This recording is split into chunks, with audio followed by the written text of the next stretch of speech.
שנייה, vous pouvez parler encore. שנייה אחת.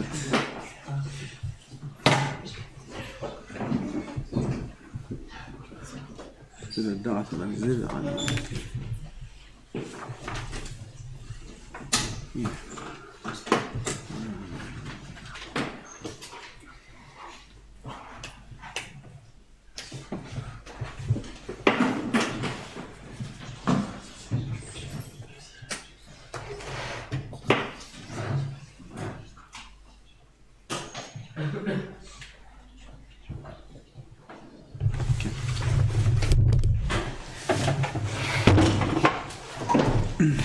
פרשת ויחי.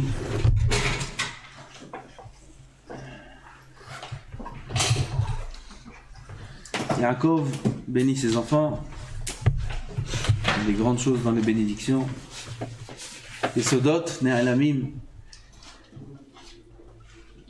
Dit à Yosef, Va'ani natati lecha shechem ahad al achecha asher lakachti miyad ha'emori beharbi uvkashti. Yaakov fait allusion à la guerre qu'il a fait avec Shechem. Ils ont pris Dina et les frères, Shimon, Lévi, ils ont tué Shechem. Il y avait là-bas des gens qui voulaient faire la guerre avec eux. Yaakov fait allusion à cette guerre-là, il dit que j'ai pris, voilà le butin que j'ai pris de Shechem, Becharbi ou Vekashti. La traduction, c'est avec mon épée et mon arc. Cherev Vekeshet. On n'a pas vu Yaakov avec une épée, avec un arc. Dit le Targum Onkelos, Becharbi ou Vekashti, mon épée, mon arc. De quoi il s'agit? Bitzloti ou Bevaruti. Deux synonymes de Tfila. Par ma Tfila. Par la Tfila que j'ai fait, alors j'ai réussi dans cette guerre-là avec Shechem.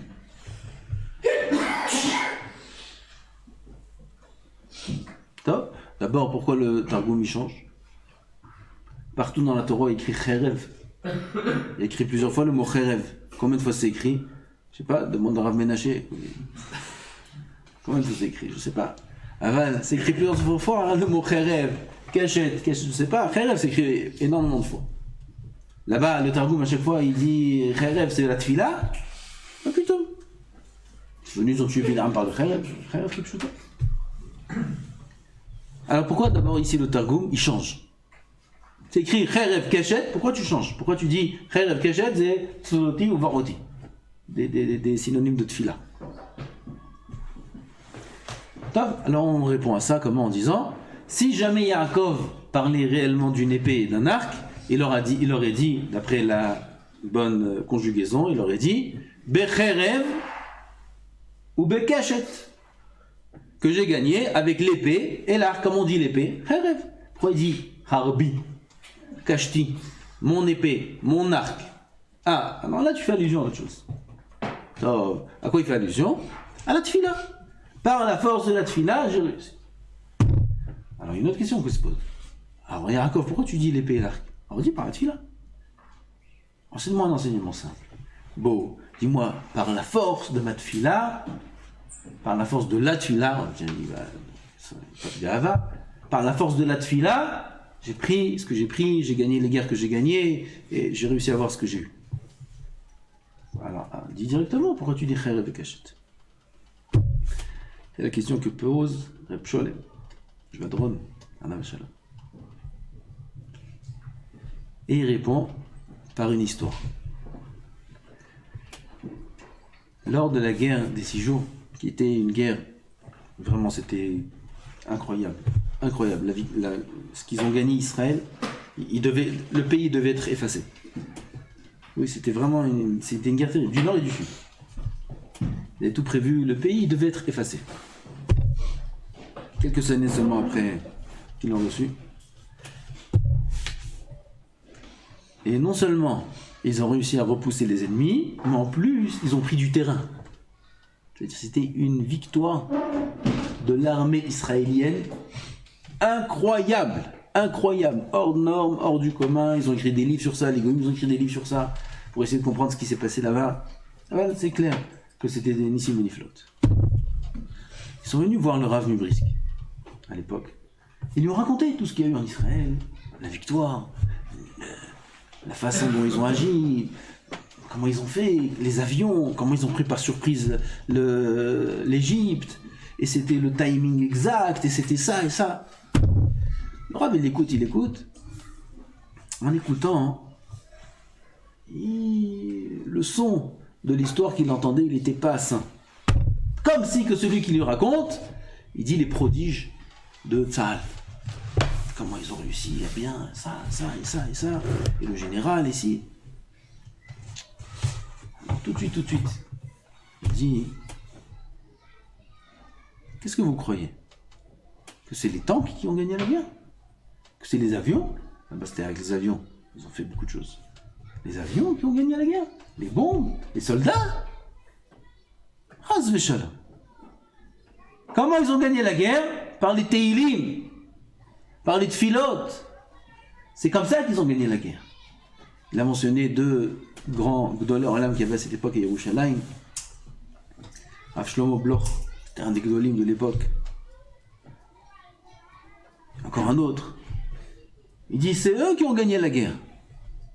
C'est pas de ça, hein. C'est parce que eux, ils sont là-bas à faire des Tfilot, ils ont gagné. Il leur a dit, vous croyez quoi? Le front. Il y a Chazid dans l'hébreu. Il y a le Chazid et il y a le Oref. Je sais pas comment on dit en français le Oref. C'est pas le front, c'est l'arrière. Hein? L'arrière-plan? On dit ça dans la guerre? Il y a le front, il y a Oref, la nuque. En hébreu, c'est la nuque. Qui c'est qui se trouve sur le front? Les avions? Comme ça, il leur dit. Les tanks? Les missiles? Tzahal, qui c'est qui se trouve sur le front? Il dit Rabotai, le front, il se trouve pas sur terre. Le front, il est dans le ciel. C'est là-bas la vraie guerre. Dans le ciel, il y a des xérotes. Haz v'shalom. C'est bien de parler de ça parce que là aussi, il paraît que ça chauffe. On parle de guerre de Gog ou Magog, là, je sais pas. Hier, quelqu'un m'a appelé, il m'a dit, vous avez entendu, c'est Gog ou Magog? J'ai bon, nous on va en Tioul, pour l'instant. Alors si ça peut être décalé, c'est bien. Gog ou Magog, F.O.G.N. Il paraît qu'ils ont tué un grand général en Iran. Gros. Amérique, ils ont tué. Ouais, c'est... Je sais pas ce qu'il y a, là. Il paraît que c'est très chaud ce qui se passe. En tout cas, ils disent que si ça explose, c'est du sérieux. Gog ou Magog, ils ont dit. Donc c'est bien qu'on comprenne tout ça. Les guerres, de toute façon, un jour ou un autre, il faudra bien affronter ces situations-là. Ça ne pourra pas rester comme ça éternellement. Alors il faut se préparer. La guerre, c'est ni Tzahal, ni les tanks, ni les avions, ni les missiles. La guerre, dit le Rav Mubrisk, elle est dans le ciel. Le front, il est dans le ciel. Dans le ciel, il y a des xérotes. Dans le ciel, il y a des décrets. Si on arrive à faire la guerre comme il faut, dans le ciel, et on arrive à annuler les décrets, comment on les annule?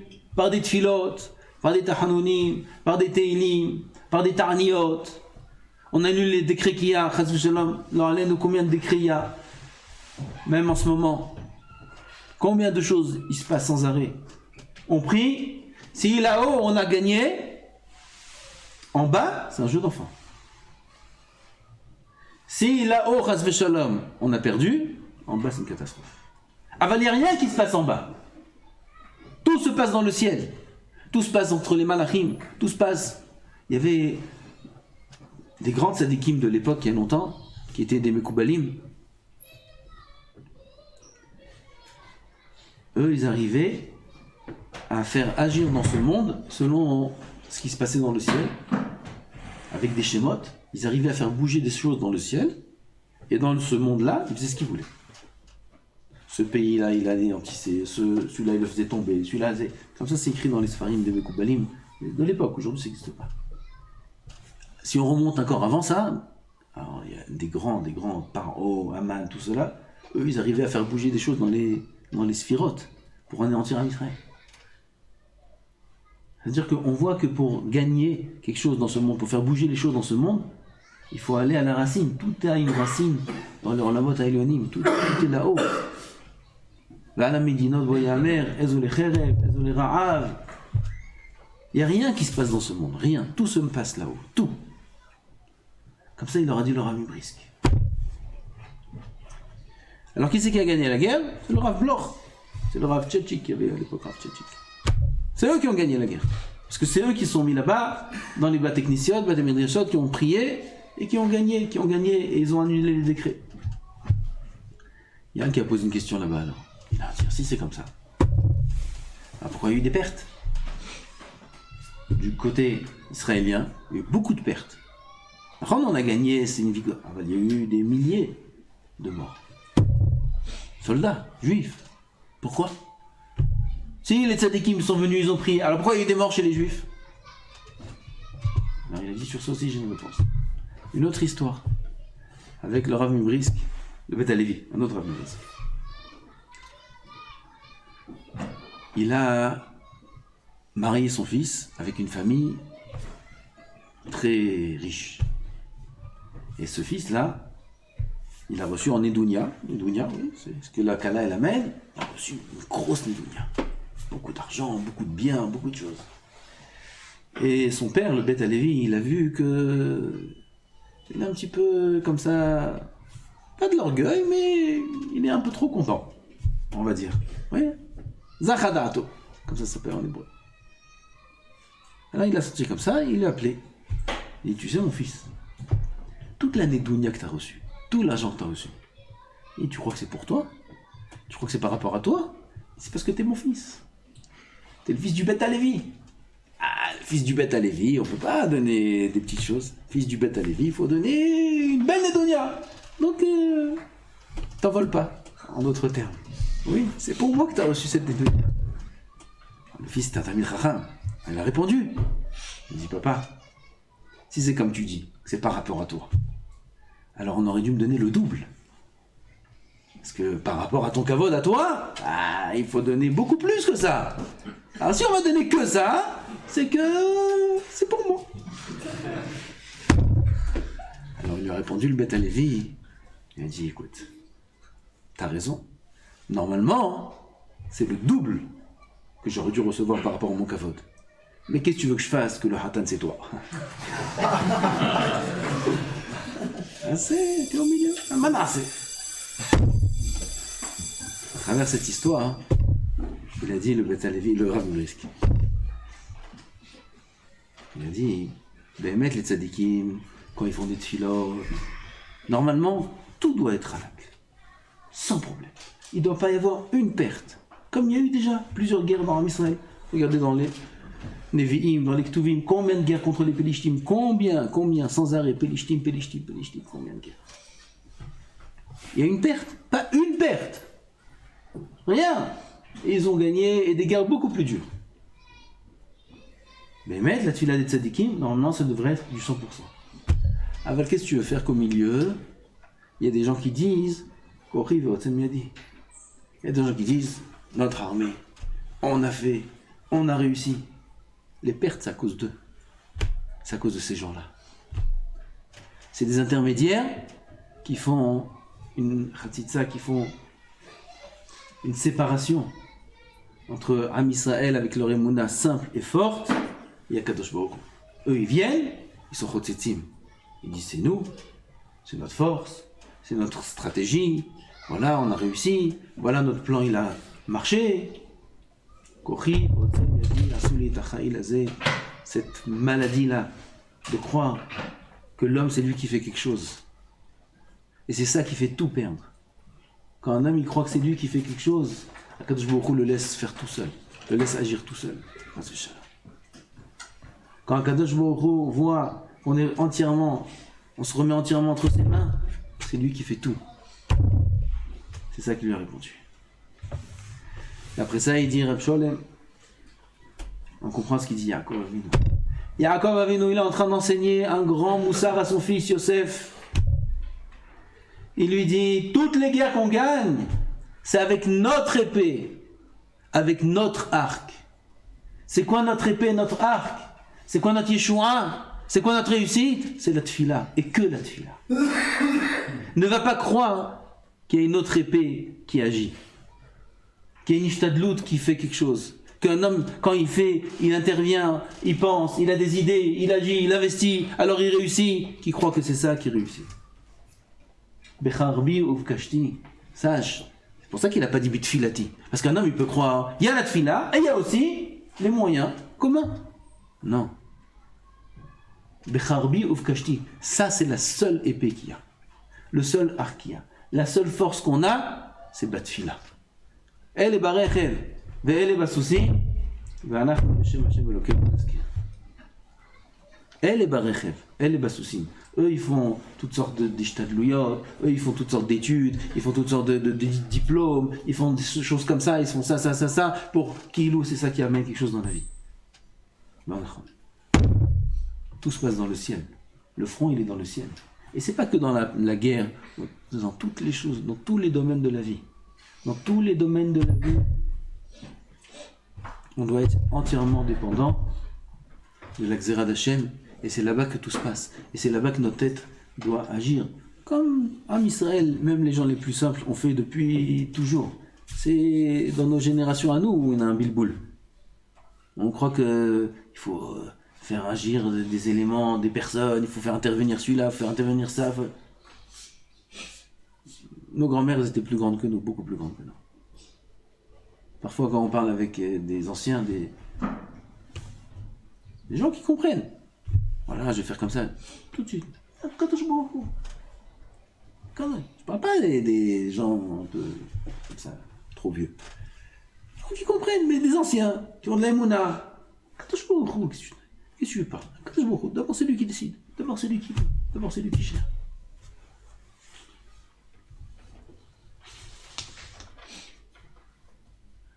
Quand Esther était au pouvoir, la femme d'Achashverosh, voilà, c'est bientôt pour lui, on a fini Hanouka.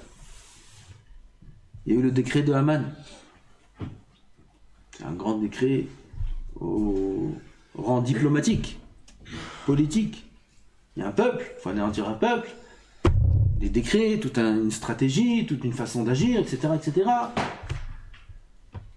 Le décret est venu aux oreilles de Mordechai. Mordechai va voir Esther, il lui raconte tout.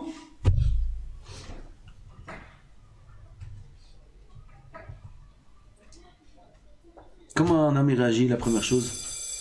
Qu'est-ce qu'il y a eu? Qu'est-ce qui s'est passé? Comment on fait, qui on peut faire intervenir? Il y a du piston. Esther, c'est la femme de Achashverosh. Mais pourquoi il y a eu ça? Regarde, au niveau déjà logique. Qu'est-ce qui a entraîné qu'il y ait un décret? C'est ça qu'elle a dit, Esther. La da'at mazé ve'al mazé.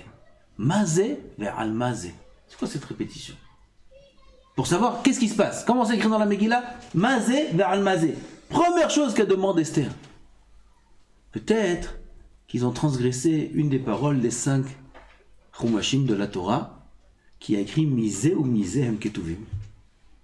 Mazé ve'al mazé, ça fait allusion au pasuk Misé ou Misé hem ketuvim.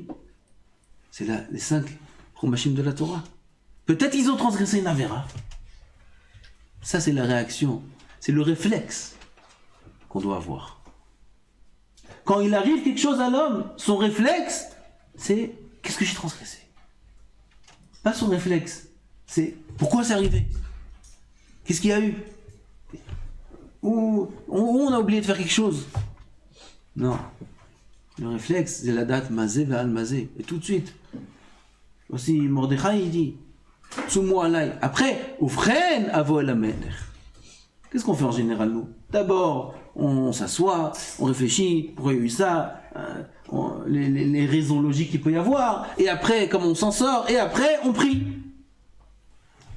Chez Esther, ça marche pas comme ça.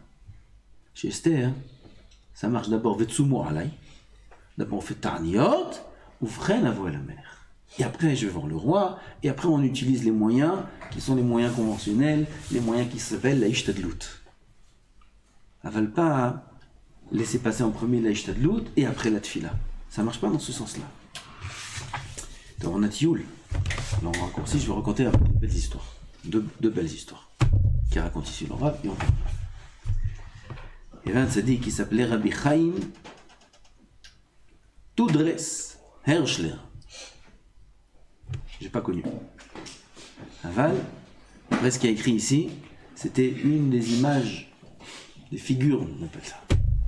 Les grandes figures de Yerushalayim, Gadol Batorah, Birat Shamayim. Il habitait à Sha'ar Chesed. Quand il était vieux, il s'est entêté à prier la Hamida debout, alors qu'il arrivait à peine à marcher. Tous les gens de sa famille, ses enfants, tout le monde disait « T'as le droit de t'asseoir, Zaken, Cholé, tout, Gam Zaken, Gam Cholé, à quoi les gens ? Tu peux t'asseoir.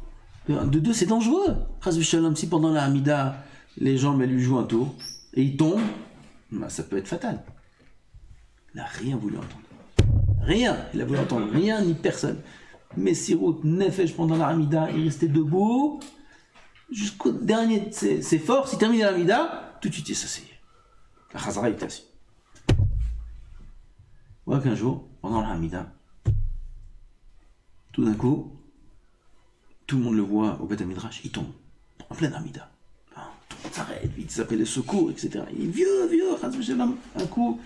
La colonne vertébrale, le dos, ça peut être fatal.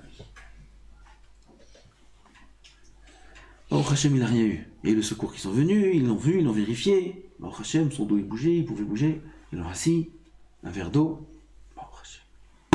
Il le dit, alors, ça y est, il faut maintenant rester assis, il faut arrêter de prier debout. Il a dit, quoi ? Je reste debout. Il m'était tombé. Il dit, je reste debout. Il dit, vous savez pourquoi je suis tombé ? Il dit, je vais vous expliquer. Tous les jours, avant la tfila, je fais une tfila que je puisse faire la tfila. Debout. Tous les jours. Avant de faire la Hamida, il fait une tfila, Rikbono Shel Olam, donne-moi la force de faire la tfila debout. Aujourd'hui, quand je suis venu pour faire cette tfila-là, il y avait à côté de moi quelque chose de pas propre. Oui, on n'a pas le droit de faire des tfilotes s'il y a quelque chose de pas propre. Je ne sais pas ce qu'il y avait. En tout cas, aujourd'hui, il n'a pas pu faire cette fila. Et c'est ça la raison pour laquelle il est tombé. Ni les jambes, ni la vieillesse, ni rien du tout. C'est juste parce qu'il n'a pas fait cette fila, c'est pour ça qu'il est tombé. Regardez comment il faut voir les choses. Il y a Olopian, il y a Olopian. Lev Eliyahu. Il était vieux, il était à Rechassim, dans le nord, et il descendait les escaliers de la yeshiva. En descendant les escaliers, le scan il est tombé, et il s'est fait mal. Il est tombé. Quand il est tombé, il est resté assis sur les escaliers, il ne bougeait pas. Il s'est assis sur les escaliers. Il s'est assis comme ça, la tête baissée. Tout le monde est venu, ils ont cru que Chas v'Shalom, il s'est fait très mal, quoi. Et il ne bougeait pas, il réagissait pas. Il était assis, rappelle. Il n'était pas allongé ou quoi, il était assis. La tête baissée, assis comme ça, comme s'il était dans une souga. Il dit, un beno, votre Rav, pourquoi ? Après, ils n'ont pas osé lui parler au début, après 2-3 minutes, il ne bouge pas le Rav. Pourquoi ? Tout va bien ? Il dit, tout va bien, tout va bien. Alors pourquoi vous ne le levez pas ? Parce que j'arrive pas à comprendre pourquoi je suis tombé. Je réfléchis, pourquoi je suis tombé ? Bouge pas ma com, pourquoi ça m'est arrivé ? Pourquoi je suis tombé ? Quel avera ? Quelle chose ? Réfléchis. T'es tombé parce que t'as trébuché. Vous savez, dans la vie, il y a deux nisyonotes. Il y a deux sortes de nisyonotes. Dans la vie, il y a deux sortes de nisyonotes. Il y a des nisyonotes, des épreuves, où l'aïmouna, elle est facile. Il y a des épreuves où l'aïmouna, elle est très difficile. Il y a des épreuves où l'aïmouna, elle est facile, c'est quoi ? Des épreuves où c'est direct du ciel. Un homme pitom, il a un problème à la jambe. L'orléno. Il n'a pas pris un coup, il est sportif, il fume pas, tout va bien. Un problème à la jambe. D'où ça vient ? Direct. Direct du ciel. Il a un problème dans la parnassa. Il a un problème dans des choses. Il y a sur qui mettre la faute ? Non. Il n'y a pas de sûr qui met de la faute. Il y a un fautif, il n'y a pas de fautif. Quand il n'y a pas de fautif, alors c'est pourquoi ça m'arrive? Pourquoi ça arrive? Pour là. Alors quelqu'un qui a un petit peu de niveau d'Emouna, c'est facile. Emouna, bitachon, sache. Aval. Imaginez-vous quelqu'un il marche dans la rue. Ah, il marche. Il n'y a rien par terre, il trébuche, il tombe. Bon, il a jamais. Aval, si jamais il marche dans la rue, il y a un banc là-bas, il est assis sur le banc, il mange une banane. D'accord. Après qu'il a mangé la banane, il jette la banane par terre. Et l'autre, il arrive, il marche, il était juste avant le jet de la banane, il glisse sur la banane, et il fait un saut périlleux. Il tombe par terre, devant tout le monde. La honte.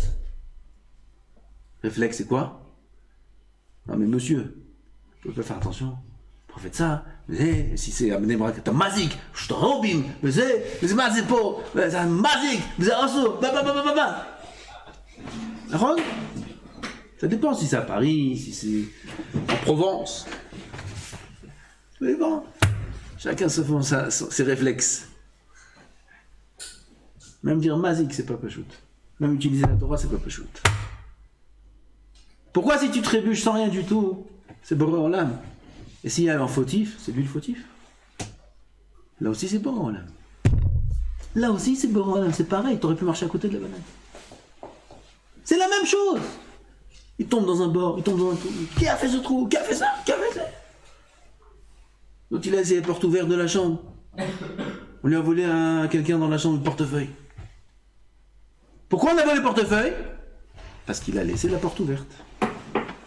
Bah oui. Bah oui. Il faut bien qu'il y ait un fautif. Et qu'est-ce que tu vas dire dans ce cas-là? Et dans ce cas-là? Et dans ce cas-là? Il n'y a personne qui a été fautif. Pourquoi c'est arrivé? S'il n'y a que des fautifs, pourquoi il y a des choses qui arrivent quand il n'y a pas de fautifs? Et là maintenant, il n'y a pas de différence s'il y a un fautif ou pas. Pas shoot. Pas shoot. Ah ben ça c'est un Nissan dur. Ça c'est dur. Quand il y a sur qui mettre la faute, c'est dur d'être ma'amine que c'est Hachem. Ah ben il faut s'éduquer. Zebecharbi ou Kashti. Il dit Yaakov Avinu, tout est Hachem. Même mon épée. Mon épée, ça représente tous les moyens que j'ai entre mes mains de faire l'Aishtadlout, ce qu'on appelle l'Aishtadlout. Cette Ishtadlout là, les moyens qu'on a logiques d'agir dans la vie, ils nous font perdre la Emouna. Parce qu'on va croire que c'est à cause d'eux ou grâce à eux qu'on a perdu ou gagné quoi que ce soit. Et c'est faux. Tout est beau là. Le front, comme on a dit, c'est là-haut que ça se passe. La guerre, c'est là-haut qu'elle se passe. C'est là-haut qu'on peut la gagner ou on peut la perdre. Et tout dépend de la Emouna, et tout dépend de la Tfila.